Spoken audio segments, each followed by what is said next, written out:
नमस्कार, ये आकाशवाणी पटना है। अब आप खालिद रशीद से प्रादेशिक समाचार सुनिए।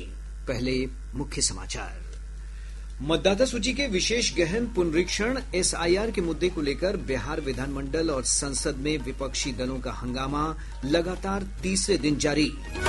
चुनाव आयोग ने कहा, राज्य में एसआईआर के तहत अब तक 98% से अधिक मतदाताओं का सत्यापन पूरा किया गया। बिहार में आकाशवाणी और दूरदर्शन केंद्रों के आधुनिकीकरण के लिए केंद्र सरकार लगभग 69 करोड़ रुपए खर्च कर रही है। और नेपाल के जलग्रहण क्षेत्रों में भारी बारिश के कारण गंगा, कोसी, बूढ़ी गंडक नदियों में उफान। कटिहार के 14 प्रखंड बाढ़ से प्रभावित। अब समाचार विस्तार से। विधानमंडल के मानसून सत्र के तीसरे दिन भी विपक्षी सदस्यों ने मतदाता सूची के विशेष गहन पुनरीक्षण एसआईआर के मुद्दे पर दोनों सदनों में जमकर हंगामा किया। विधानसभा में हंगामा, नारेबाजी और शोर शराबे के कारण कार्यवाही बाधित हुई। विधानसभा अध्यक्ष नंदकिशोर यादव ने कई बार सदस्यों से शांति बहाली की अपील की, लेकिन उसका भी कोई असर नहीं हुआ। नहीं, ये गलत बात है। ये गलत बात है। बढ़िया, वीरेंद्र जी निकाल, बाहर करेंगे आपको हम। हालांकि इससे पूर्व विधानसभा की कार्यवाही आज शांतिपूर्ण माहौल में शुरू हुई। विधानसभा अध्यक्ष नंदकिशोर यादव ने नेता प्रतिपक्ष तेजस्वी प्रसाद यादव को अपना पक्ष रखने के लिए समय दिया। तेजस्वी प्रसाद यादव ने कहा कि एसआईआर को लेकर निर्वाचन आयोग संवैधानिक प्रक्रिया का पालन नहीं कर रहा है, इसलिए इस मुद्दे पर सदन में चर्चा होनी चाहिए।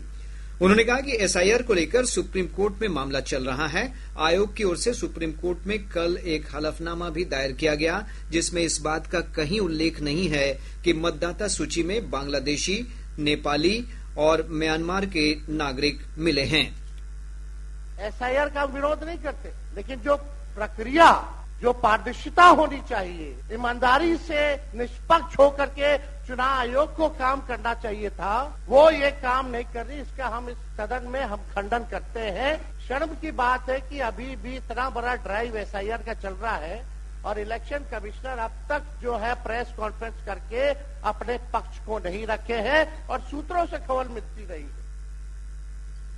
इस बीच मुख्यमंत्री नीतीश कुमार ने हस्तक्षेप करते हुए कहा कि इस मुद्दे का कोई औचित्य नहीं है। मानसून सत्र के बाद चुनाव होने वाले हैं, इसलिए सत्र के बाकी बचे दिनों में विधायी कार्य शांतिपूर्ण ढंग से होने चाहिए। आज तो तीसरा दिन है, 2 ही दिन और 3 ही दिन है। इसके बाद तो चुनाव होने वाला है। तो चुनाव होगा तो पूरे देश के लोग सोचेंगे कि क्या करना है और हम लोगों ने कितना काम शुरू से किया है। क्या था वो ये बजट? अरे सुनो, हम बता रहे हैं। अरे पहले का बजट आपका क्या था और कितना ज्यादा हम लोगों ने सबके लिए किया है। आज 3 लाख से भी ज्यादा।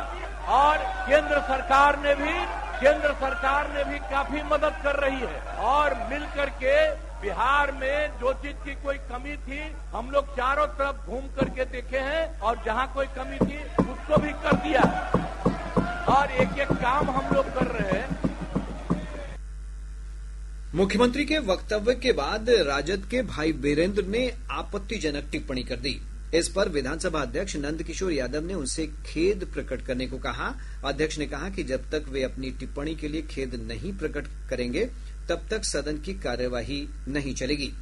इस बीच पक्ष और विपक्ष के विधायक लगातार हंगामा करते रहे। शोर शराबा और नारेबाजी के बीच किसी की बात सुनी नहीं जा रही थी। भारी हंगामे के कारण विधानसभा अध्यक्ष ने सदन की कार्यवाही दोपहर 2 बजे तक के लिए स्थगित कर दी।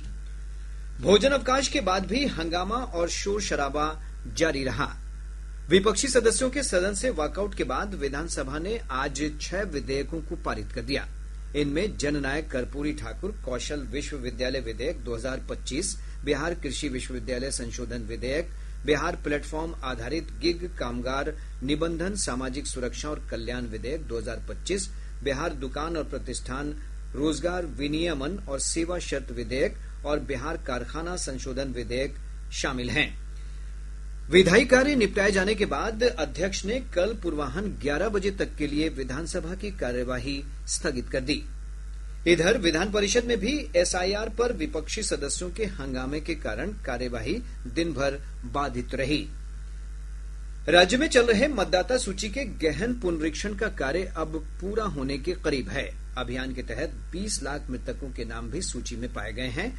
मुख्य निर्वाचन पदाधिकारी विनोद सिंह गुंजियाल ने यह जानकारी देते हुए कहा कि सत्यापन प्रक्रिया के दौरान मतदाता सूची में 28 लाख ऐसे लोग पाए गए हैं जो दूसरे विधानसभा क्षेत्रों में स्थायी रूप से जा चुके हैं, जबकि 7 लाख लोगों ने मतदाता सूची में 2 जगहों पर अपना नाम दर्ज करा रखा है। चुनाव आयोग ने इन मतदाताओं की सूची राजनीतिक दलों के साथ साझा कर दी है। आयोग ने कहा है कि 1 लाख वैसे मतदाताओं की सूची भी दी गई है जो अपने पते पर नहीं मिले हैं।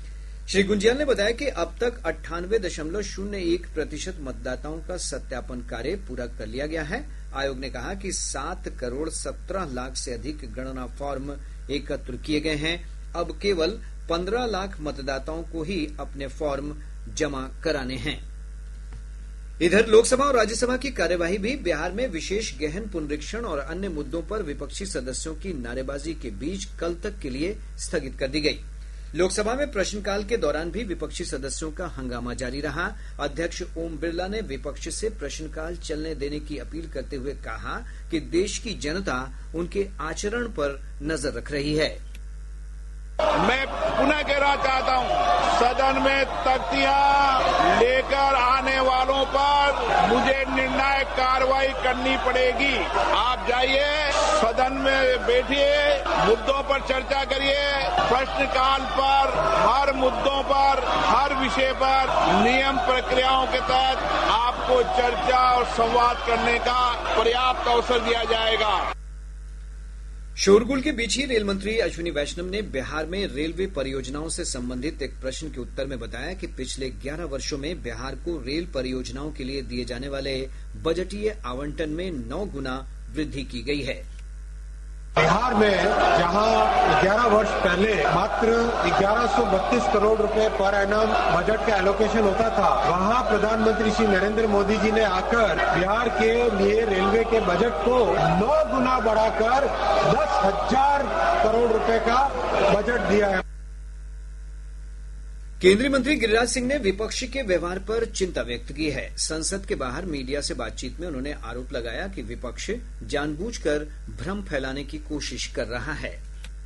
ये जानबूझ करके भ्रम और अराजकता फैलाने की कोशिश विपक्ष कर रहा है। गरीब देशवासियों के पैसे का दुरुपयोग कर रहे हैं। बहस के लिए जब सरकार तैयार है, जिस विषय पर बहस हो, इसका मतलब है बहस नहीं चाहिए। सदन के अंदर, सदन में हंगामा, सदन के बाहर हंगामा।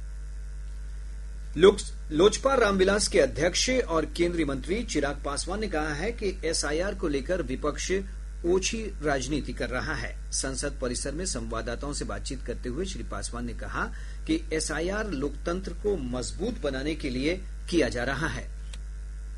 ये मेरी समझ में नहीं आता कि ऑपोजिशन चाहता क्या है। आप जब बार बार शिकायत करते हैं, क्या ये बात सही नहीं है कि लोकसभा चुनाव के बाद आप ही लोग गए थे चुनाव आयोग के पास शिकायत करने? महाराष्ट्र चुनाव को अभी तक ये लोग गिनाते रहते हैं कि किस तरीके से वहां पे वोटर लिस्ट के साथ धांधली की गई। तो जब आपकी ये शिकायत रही है और उस शिकायत को मानते हुए चुनाव आयोग ने इस प्रक्रिया का इस्तेमाल किया है, जहां पे एक इंटेंसिव रिव्यू किया जा रहा है, जिसके माध्यम से इस बात को सुनिश्चित किया जाए कि जो वोटर है, जो अधिकृत व्यक्ति है, सिर्फ वही मतदान का इस्तेमाल करे, ना कि कोई घुसपैठिया या कोई दूसरा व्यक्ति आके। प्रादेशिक समाचार आप आकाशवाणी पटना से सुन रहे हैं। ताजा समाचारों के लिए आप हमारे एक्स हैंडल AIRnews_पटना पर जा सकते हैं। केंद्र सरकार ने आज कहा कि बिहार में आकाशवाणी और दूरदर्शन के प्रसारण संबंधी बुनियादी ढांचे के आधुनिकीकरण के लिए लगभग 69 करोड़ रुपए खर्च किए जा रहे हैं। बिहार स्थित आकाशवाणी केंद्रों के लिए 64 करोड़ 56 लाख रुपए, जबकि दूरदर्शन केंद्रों के लिए 4 करोड़ 31 लाख रुपए स्वीकृत हुए हैं। लोकसभा में भाजपा के जनार्दन सिंह सिग्रीवाल के एक प्रश्न के लिखित उत्तर में सूचना और प्रसारण राज्य मंत्री डॉक्टर एल मुरुगन ने ये जानकारी दी है। आज राष्ट्रीय प्रसारण दिवस है। 1927 में इसी दिन देश में पहला रेडियो प्रसारण इंडियन ब्रॉडकास्टिंग कंपनी के बॉम्बे स्टेशन से शुरू हुआ था। ये दिन भारत के विकास, शैक्षिक प्रसार और सांस्कृतिक संरक्षण में प्रसारण की महत्वपूर्ण भूमिका को दर्शाता है। एक रिपोर्ट।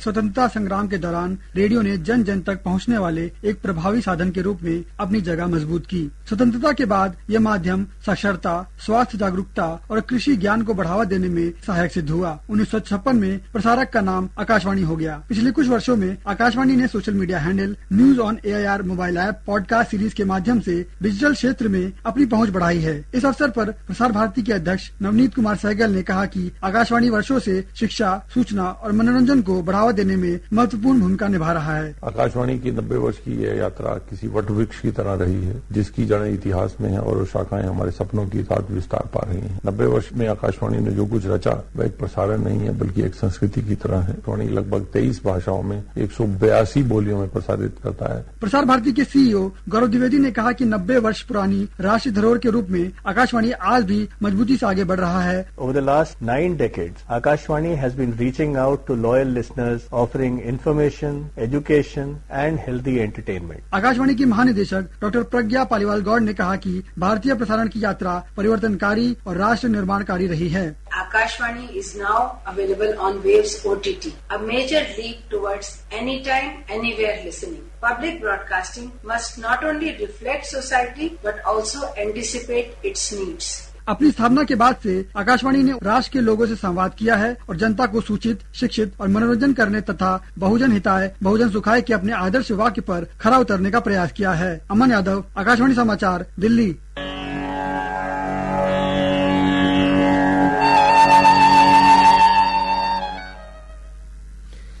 नेपाल के जलग्रहण क्षेत्र में हो रही लगातार बारिश के कारण गंगा, गंडक, कोसी समेत प्रदेश से होकर गुजरने वाली विभिन्न नदियों का जलस्तर लगातार बढ़ रहा है।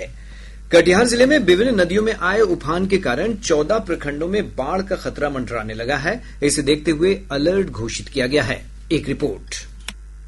जिले में गंगा, कोसी, महानंदा और बरंडी नदी का जलस्तर लगातार बढ़ रहा है। कोसी और गंगा नदी लाल निशान के ऊपर बह रही है। 14 प्रखंडों के निचले इलाकों में बाढ़ का पानी फैल गया है। मनिहारी, अहमदाबाद, सालमारी, सेमापुर, प्राणपुर, कुर्सेला समेत कई इलाकों में कटाव भी तेज हो गया है। खेतों में पानी भर जाने से पशु चारे का संकट भी उत्पन्न हो गया है। कुर्सेला के गुमटी टोला स्थित उत्क्रमित मध्य विद्यालय परिसर में बाढ़ का पानी प्रवेश कर जाने से शैक्षणिक गतिविधि बंद कर दी गई है। इधर अहमदाबाद नगर पंचायत के पारदियारा की ओर जाने वाली सड़क पर भी कई जगहों पर पानी फैल गया है, जिससे एक बड़ी आबादी का आवागमन बाधित हो गया है। जिला प्रशासन ने हालात की निगरानी बढ़ा दी है। आकाशवाणी समाचार के लिए कटिहार से कुमार मुकेश चौधरी। कोसी नदी के जलस्तर में वृद्धि से सुपौल जिले के निचले इलाकों में बाढ़ का संकट गहराने की संभावना है। इसे देखते हुए प्रशासन अलर्ट है। ब्यौरा हमारे संवाददाता से। नेपाल में भारी बारिश के कारण सुपौल जिले के भीमनगर स्थित कोसी बराज पर पानी का दबाव बढ़ गया है। इसे देखते हुए आज शाम 4 बजे तक बराज से 1,52,000 क्यूसेक से अधिक पानी छोड़ा गया। वहीं नेपाल के जलग्रहण क्षेत्र बाराह से 1,19,000 क्यूसेक से अधिक पानी छोड़ा गया। इसके कारण कोसी नदी के जलस्तर में वृद्धि दर्ज की गई है। जिला प्रशासन और जल संसाधन विभाग की टीम हालात पर लगातार नजर बनाए हुए है। आकाशवाणी समाचार के लिए सुपौल से रविशंकर चौधरी। और अब अंत में मुख्य समाचार एक बार फिर। मतदाता सूची के विशेष गहन पुनरीक्षण SIR के मुद्दे को लेकर बिहार विधानमंडल और संसद में विपक्षी दलों का हंगामा लगातार तीसरे दिन जारी। चुनाव आयोग ने कहा राज्य में SIR के तहत अब तक 98% से अधिक मतदाताओं का सत्यापन पूरा किया गया। बिहार में आकाशवाणी और दूरदर्शन केंद्रों के आधुनिकीकरण के लिए केंद्र सरकार लगभग 69 करोड़ रुपए खर्च कर रही है। और नेपाल के जलग्रहण क्षेत्रों में भारी बारिश के कारण गंगा, कोसी, बूढ़ी गंडक नदियों में उफान। कटिहार के 14 प्रखंड बाढ़ से प्रभावित। इसके साथ ही आकाशवाणी पटना से प्रसारित प्रादेशिक समाचार का ये अंक समाप्त हुआ। आकाशवाणी पटना से अगला समाचार बुलेटिन प्रातः 8:48 से प्रसारित किया जाएगा। नमस्कार।